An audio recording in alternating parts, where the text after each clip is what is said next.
Alright guys, it's Primera 91 coming at you again live for another of our weekly podcasts. We got our co-host SauceCityLitee here. What up, everybody? And we got special guests Dynamuh and Folkonz. So, yo. Alrighty, Sauce, I'm going to give you right to the mic. Awesome. So right now we have two members of the PWL's first season championships. And the first question I think I have for you guys is, what do you guys have to say about your whole entire season? Like, reflect upon that shit. you want to go Folkonz or? Yeah, sure, I'll go. We've had a really roundabout trip through this season. Like, we started off as a 1-4 team, and our team win was only by a forfeit to Cryo. Like, it Some would call it a roller coaster. It looked really bad for a while. Like, there was multiple times where I thought about actually leaving the team because I did not imagine us to get this far as we did. Like, it blew my mind when we won the tourney. Damn. Yeah, we weren't having a good start. I mean, obviously it showed. Everyone kept calling us the worst team in the PW league, and we deserved to be in the AWL. And yeah, the season really started bad for us, and our reputation went down with it as well. So how does it feel now that you guys have came back from that? Actually, there was definitely people in previous podcasts that have put you into the AWL open bracket for the playoffs, but you guys managed to come out on top and not be put into that situation. How do you guys feel knowing now that you guys are championships? What do you have to say to all those people? Dynamo? Okay. Obviously we proved everyone wrong. And I'm not gonna sound like I'm cocky or anything, but I guess we just proved you guys wrong. I don't know, bro. You was looking like the best Saturday in the game when you was playing. I know you gotta talk that talk. I was playing not my best, but I was definitely playing at a good level. I don't know, bro. You gotta let them know you were farming kids out there. Yo, Volt's gotta stay different, bro. Volt's gonna be like, damn, he got them high noon rockets on there, man. Hit me with them dead eyes. I was landing some good rockets. I have to admit, I was landing a lot of good rockets, and I was doing really good. I mean, I have to give it to my team too. I mean, the healers were going off. Key was getting those good reses. Of course, Folkonz with those wall rides, just juking everyone Folkonz is Ebola on that loose field. No one can hit him, tell bro. you from experience, bro. I can tell you from experience. Yeah, no one can hit him. Tiger's on the tank on the Zarya. He's always doing good on the off tank. And Gamester, of course, he's Daddy Ryan, according to everybody. And he's just consistent as hell. And yeah, basically our team just showed up. And Occult as our new player, we just showed up everyone. We obviously did what beyond everyone's expectations, and that's what really mattered. Awesome. Speaking of Occult, I noticed that you guys had a lot of new faces in your playoff run. You had picked up Defies, one of the league's premier hit scan players. You had Occult, which definitely shocked me, but his Genji and his Roadhog were simply amazing. Do you contribute their participation to your success, or was it more of like a group thing? Folkonz. Very much, yeah. Their participation clearly helped our team and helped us boost to that point where we needed to be, but it was a group participation. With the callouts and everything that were going on in the chat while we were playing, it was a lot more talkative than it was before. Like, more people were calling out, it was great. It wasn't a silent dead chat like what it used to be. So, yeah, so your atmosphere has changed is what you're saying. Pretty much, yeah. Awesome. Well, that's definitely like the difference between like teams that win and teams that lose is the atmosphere in the chat and the communication. If nobody's saying anything, you're not gonna have a good time. Exactly. So, how does it feel now being the first PWL champion, like the Premier World League's first championship for the people, by the people? You guys are the people's team and the people's champs. For the people, by the people. I want to hear both of your reactions. All right, Dynamo, you want me to go first? Yeah, go. Yeah, you go. All right, we started off as some team in the Overguard OGCC Season 2. It was a long time ago. Once upon a time. Once upon a time in Overguard history, we were a team. And it's crazy the long journey we made to actually get here. Like, I'm surprised me, Dynamuh, and Tiger have been together for so long. It's been like 8 months now. It's crazy. And so bonds are strong in the brotherhood. Pretty much, yeah. Brotherhood. That's pretty much what it is at this point. Yeah. Yeah, pretty much. Like, I started out as a random in Philly Flyers team. We barely got any wins, of course. For everyone who doesn't know, Philly Flyers is super OG. Super OG. Overguard is. Yeah, the super OG. I was here since a long time. I've been pretty like low key though, since I've never won anything.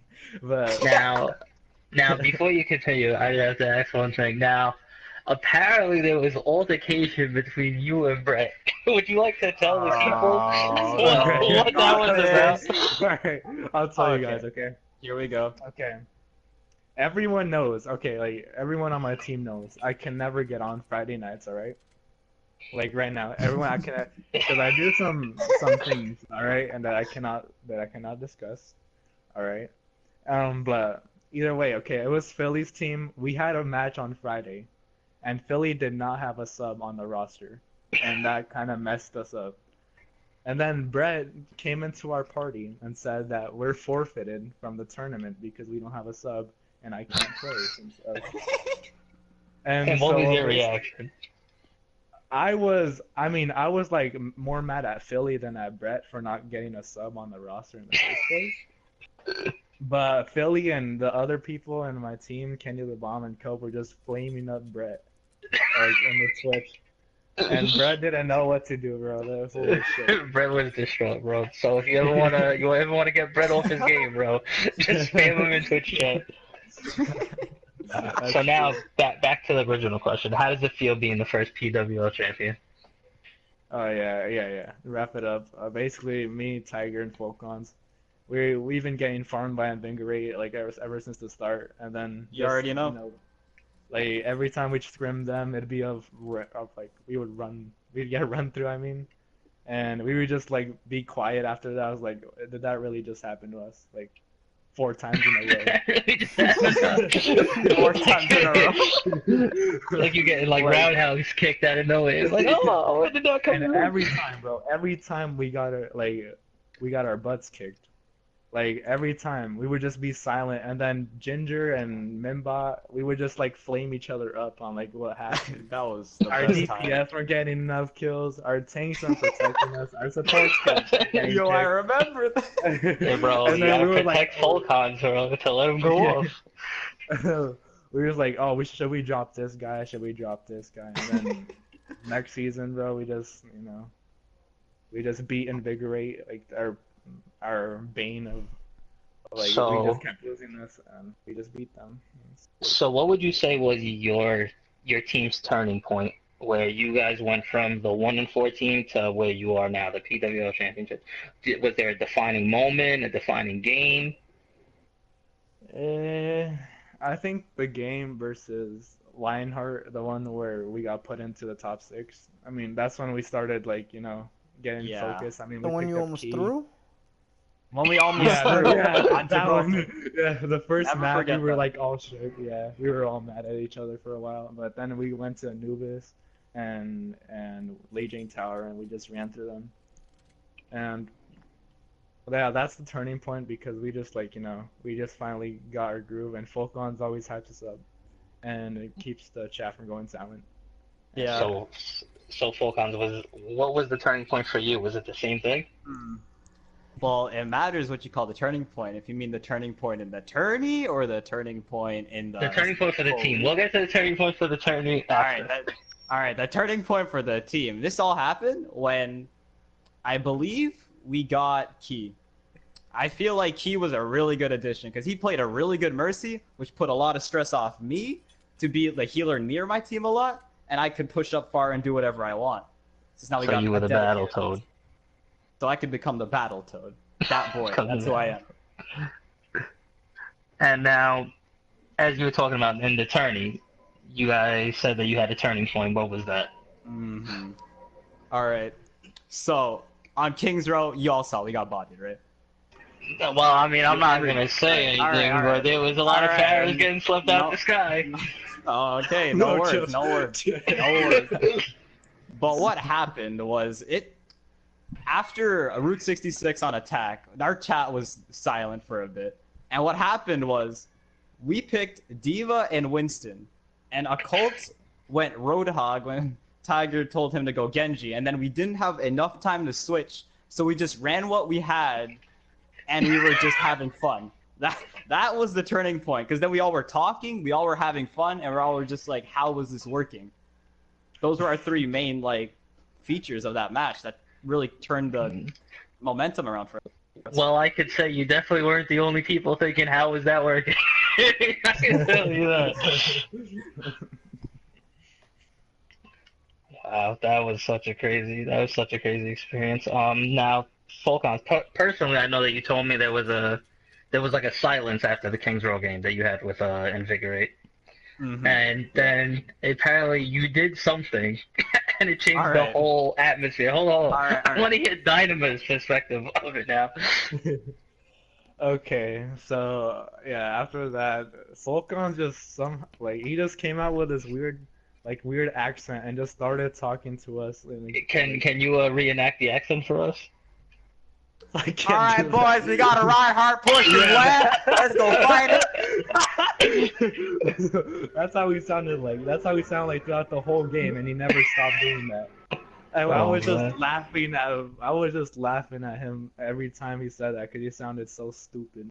But at the same time, we were all laughing at him. We were all laughing with him, and yeah, it just turned our atmosphere. Well, it definitely worked out. It definitely worked out because you guys ended up really, really pulling out in a tough game. Now for my next question, season's over, the qualifiers and everything are coming up. Your guys' team is already locked in. You have to fight for your title basically again. Mm-hmm. There's gonna be a lot of good teams coming up. What are your plans going into this next season? Dynamuh, you first? Question mark? Me, definitely improve, bro. I need to improve a lot. I need to be more flexible during the games because every time I play a character in a game, I never want to switch just because it'll ruin my vibe.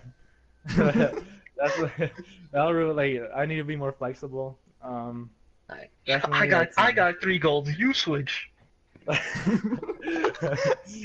It's like I'm the healer, and I don't care. But yeah, we could definitely, all of us gotta work on our teamwork. We all gotta be more used to each other. I mean, we just picked up a Colt, and we still haven't formed that proper bond with him, but it'll work. The proper bond. Okay, and Folkonz, same thing. What are your plans? All right. So for me, personally, I've seen most of these teams that are coming into the league, and all of them are either Pharah based or some high ground person based. So my entire goal in this next week is to learn how to shoot a Pharah out of the sky by myself. Just by yourself, just wall skating all the way up to the top, and jumping on a Pharah's head, and start meleeing her to death. Just tracking a Pharah and just learning how to kill her by myself. Because if I could take out a Pharah, or at least drop her to a decent amount of health, I know we can kill her with a Fire Strike or an easy Zarya bomb. So you're saying that Tiger's hitting Pharahs in the air with Zarya bombs? I don't want to sleep on Tiger, but Tiger does some. I'm just asking. Alright, now, I don't know if you want to keep this secret until the season comes out, but you guys have an official starting roster. Right now it's gonna be. Because I know that there's a lot of changes going on. Would you guys like to say it on stream? We're gonna be the same exact team that you saw coming out from the playoffs, and that's me on DPS, so Colt on DPS and the Roadhog, Fleck player. Lucio is obviously Folkonz, Key on that Mercy is a one trick, and then Tiger on the off tank, Gamester on the off tank too, but he's gonna mostly be playing Ryan. Yeah, Ryan. And you want to say anything about your subs? Our subs right now. Twitter's might be a sub. I don't know if he's gonna leave or not, but it's up to him, to be honest. We got Defies as a sub too for the DPS slot. And we also got Ginger Avenger, who was formerly on Lionheart. And yeah, he's going to be our tank sub. Ginger's my boy, dude. Me and Ginger go way back. My boy. That is my boy, and you can have him. That's what Exactly. Alright, do you guys have any shout-outs or anything you guys want to say to your fans out there in the PWL? All right. Rest position, Licorice, Tommy yet. We're all in the Overguard RLCS community. Hit them up. It's Rocket League. We be playing. And it's a joke, by the way. We're also Ginger Avenger. We got Soul Killer 15 for hitting me up with that. Every little call is a good one. You got my IRL friend, Nobody's Panda, hitting me up with, yeah, you should join Bohawk's team back in season 1. Look at that. I keep tracks of these names. You got Mimbot, Motivate. Folkonz brought out like the Santa list, right? He brought out the Krabby Patty secret formula. It's just long as hell. You got Cabron Wames, one of the best tank Roadhog players in the game. You have... That list just goes on and on. Like, I'm at a blank right now. Bro, you're like at the Oscars, bro. You got your trophy in the air. You're just like, oh, I just want to thank God. Exactly. One of those cringy speeches at the Oscars. You just go up there and they just sit there confused. They don't know what to say. So what about you, Dynamuh? Who do you want to thank? Basically, mostly everyone Folkonz said. I mean, yeah, said it. That's a lot of people, man. I don't know if you remember all of them. Maybe you don't like some of them. Maybe you want to take them off the list. A special shout out to my boy Philly Flyer just for getting me in this community in the first place. I mean, they all retired, long gone now, but Philly got me in this. And then I just see people like Volts, and they were like crapping on my team, but now. Damn, let him know, Who got farm now, boy? Who got farm now? But yeah, that's pretty much it. Alright, last question. After you guys won the PWL season, how many of you guys took your money and bought champagne and just poured it on yourselves like you won the championship race? Hey, I gave my money to the rest of the team, so that's on them, not me. So. Oh man, look at Folkonz, Mr. Nice Guy. Yes. I can use that PC, bro. That's it. That PC, boy. What about you, Dynamuh? What'd you do?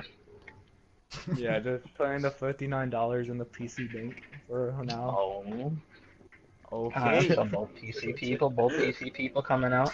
Now, somebody told me, not gonna say he's the commissioner of the league, not gonna say he's not the commissioner of the league, but that Wild Tiger went to PR and he's still there, bro, celebrating. Can you confirm or deny? I cannot confirm nor deny, but that would be pretty funny if I could. No, man. Alright, guys. It was great having you on the show. Yeah. Any final words? Licorice is the best player, Masters player in this game. Licorice Dog, Roadback ARP. Hit him up if you want to play that. Shout out to Mimbot, boy. Mimbot's the real OG too. There we go. OG. What about you, Primera? Any shout outs you want to give? Nah, I'm straight. Nah. Well, that's all the time we have for today, folks.